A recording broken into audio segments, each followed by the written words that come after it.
Hi, everyone. Um, Yesterday, I had the most amazing and wonderful day. It was just amazing. I'm kind of still on cloud nine.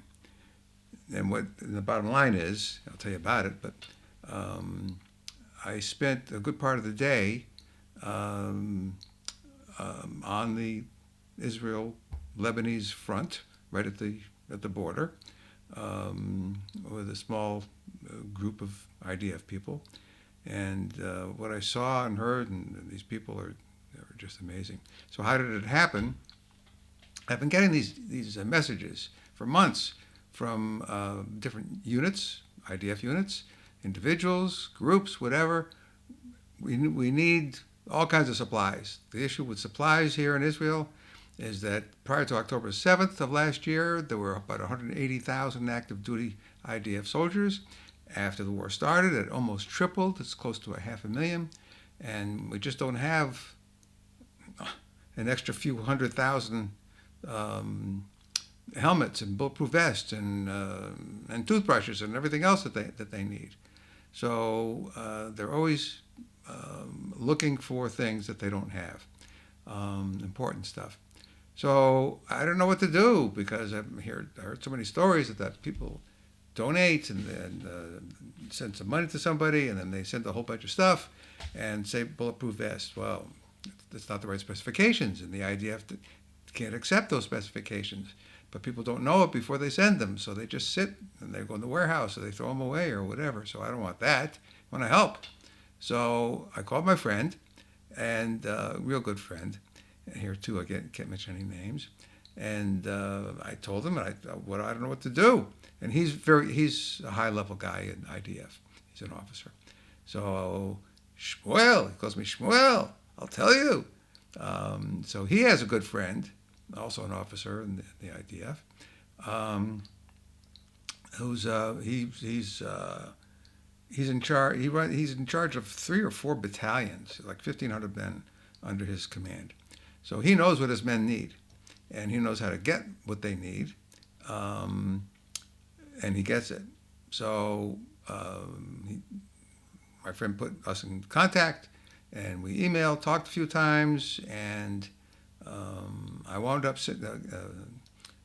providing quite a few helmets, new helmets. Now, the problem with helmets is most of the soldiers, they have helmets, but the ones that are maybe a third of them are like 30, 40 years old. They're heavy, they're uncomfortable, they're not that functional. So it causes a problem. When you're out there fighting a war, you can't have real uncomfortable headgear on you and so on. So anyway, I got that. I was thrilled to do it. I get a call back from Avi.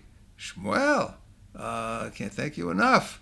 How about I pick you up and we go to one of the bases where one of my battalions is, and you'll meet some of the soldiers who are enjoying what you've provided, and see the base, and so on. Yeah, I'd love to. So he picked me up yesterday at 7:30 in the morning. We drove 3.5 hours all the way to the top of Israel, right at the Lebanese border, right at the front. It was amazing. So let me show you some pictures. Now, for security reasons, I'm not allowed to show faces or mention names. So I'm going to have to fake this a little bit, so bear with me here. So this is Avi, not his real name. Wait a minute, right here. Oh no, that's me. So next to me, the guy with all that hair is Avi. He's a lieutenant colonel, high-level guy. I don't know, Israelis, the guys, either they have a thick black hair or no hair. I don't know. So that's Avi, a great guy. All right, take the camera off of there, hold on. And then his primary report, I'll call him David, also a lieutenant colonel, but David reports to, wait a minute, all right, off of his head. So he reports to Avi. So that's David, big guy. Another thing about Israelis, they're big. I mean, I look like a midget here. I'm average height. They're big. So, and he's a great guy. Unbelievable. Okay, then the next one. All right, then we're meeting in this conference room. It's amazing. And now we go outside, and I'll tell you some of the things that they do in their unit. So this is a D9. It looks like a big front end loader, which it is. I think it's made by Caterpillar, but it's huge. It is huge. If I would stand next to this thing, my head would probably be around here. It's big. And they use this for knocking down houses and tunnel entrances and stuff like that. So, Shmuel, you want to go in and you want to sit in it and whatever? Yeah, sure. Are you kidding? Okay, so, wait a minute. So, I go in. Okay, now, there's 2 seats in this thing. This is way up. I got to climb to get up there. So in this seat, the commanding officer sits here. And then you can hardly see it, but in this seat here is the driver. Well, that's the seat I wanted to be in. So, but that's kind of the surroundings. And then, okay, so now I switch seats, and I'm in the driver's seat. So it's a tractor. It's like a tank. So there's 2 levers here. It's pretty basic. And if you push this one to go faster, you're going to go left because the tread on your right side spins faster. If you want to turn to the right, you speed this one up, slow that one down. Anyway, it's pretty simple how to drive it. They wouldn't let me drive it, but that's okay. Okay. And then this is me and David. He's sitting in the commander's seat because he's a commander. I'm just a driver. It's fine with me. Okay, now we leave and we drive to a lookout point, major lookout point. And everywhere we went, so it was me and the 2 lieutenant colonels and 3 or 4 or 5 soldiers. And wherever we went, they went. So we had to drive to this place. They were right behind us. We leave. We get out. They get out of their vehicle. They're with us, looking around. Anyway, I felt pretty secure because I had a whole bunch of big soldiers all over me. It was great. Okay, so this is a lookout point. But before we hit that, we'll do this. Okay, so this is I can't really say too much, but this is a observation thing. And here's a river. So over here is Syria. Over here is Lebanon. And here is right on the line. So if they were to get invaded, there's various places on this border. It's many, many miles wide that they come in. But this one happens to be a likely, a good place if they want to come in from Syria or Lebanon. It's a riverbed, so you see it's low. It's been over the hundreds or thousands of years, whatever, it's been etched out. So they can come and you don't see them. So,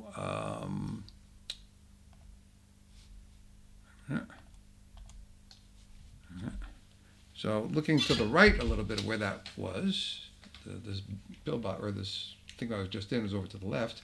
But this is now looking right at Syria. And the Golan Heights are over here on the right. And Mount Hermon is over here. And Israel was never allowed to be on Mount Hermon on the other side. Well, we've occupied it on the other. We're on the other side now. And they set me up in these binoculars, and it's unbelievable. Okay, be done with this in just a moment. Okay. Barracks, I can't show too much, but these are the barracks. Pretty Spartan. Okay, here, okay, so this is Avi and David, okay? This is the car that we came in from Jerusalem. So Avi he's loaded. The back seat and his trunk was loaded with stuff, gloves, um, you name it, boots. So Avi, he says, "Whoa, these boots look good." So he's changing out of his old boots that are pretty worn out into some new ones that look pretty cool. So Avi always carries a handgun, and David always carries an automatic weapon. So that's those guys. Almost done with the pictures. Oh, that's it. Okay. So let me share with you stuff about these people. That's unbelievable. Okay, so Avi, I'm going to change some of the facts, but it's basically what it is. So he's got 3 young children. He's a very successful professional. Works for a large firm. Does very, very well. He came to pick me up in this fancy car. I'm going, he's a soldier. What is this?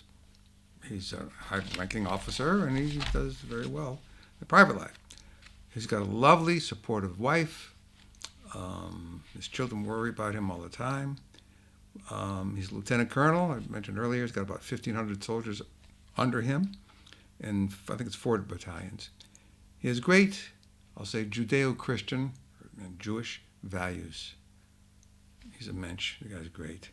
He's devoted to his family, to the land that God gave us, and to his neighbors, his fellow citizens. Devoted. He took a bullet in his left knee the last Lebanese war, which was like 20 years ago or something. But he's back. In his 40s, handsome man, about my height. He looks Israeli. Nice fellow. And what else? Okay, so there was a bridge in one of the pictures. It's hard to see it. Right at the demarcation line between Israel and Lebanon and Syria. And that bridge, it's functional. It's 2,000 years old. The Romans built it.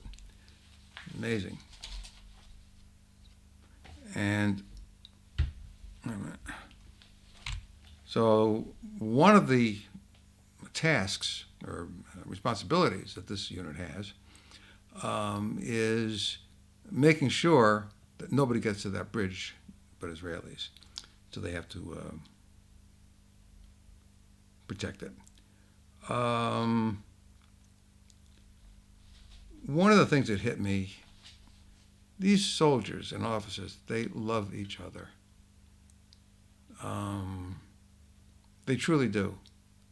When Avi and I got there, embraces, hugs, big hugs, even to me, but mainly with them. And I can see in their eyes the respect and the appreciation and the love that they have for each other. I remember hearing stories when I was young about New York City cops or any cops in America, and usually police in the patrol cars, there's 2 of them, and they're partners. And some of them are closer with each other than they are with their family. Well, that's how it is here. I mean, they're close with their family, but there is a special bond. Their lives depend upon each other, and they appreciate that. And Avi told me, with these helmets, he says, Shmuel, I can't tell you how thrilled I am.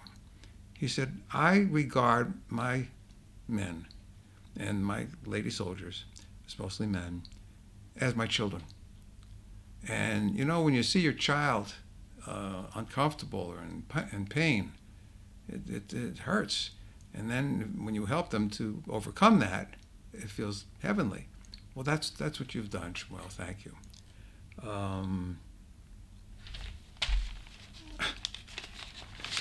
Amazing. Hold on. Okay, so this unit, besides protecting that bridge and around it, and they have missions all the time into the territory, and they fight. And the villages, the typical villages that they find, every other house has rocket launchers, grenades, LPG, what do you call them?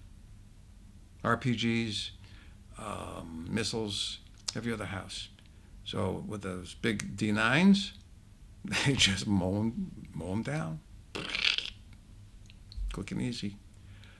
So they do that. It's the engineering division. So other things that they do are they blow up tunnels. They're munitions people. Big munitions. Blow up tunnels, shafts, buildings where the enemy is. They defuse. Actually, when the enemy, when some of their soldiers are killed, Lebanese, Syrians, Hezbollah, they leave their bodies there, the ones who are alive, and they put booby traps underneath. So when Israeli goes to move the body, because we have to treat them with respect, they blow up. So these guys, that's the kind of thing they do. They disenable or they neutralize bombs. What else do they do? That's enough. So amazing people. Let me check my notes. That's basically it. I was thrilled to be there. It was just me and these two lieutenant colonels, these other guys.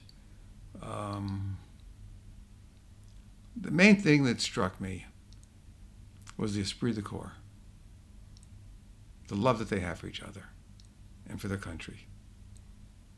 And they all say, we're going to win this war. There's no doubt. There'll be some pain. We've lost some good people, some of our men, our boys, but we're going to win this war. And they are. So that's it. Just want to share with you. It was a wonderful, wonderful day. Take care.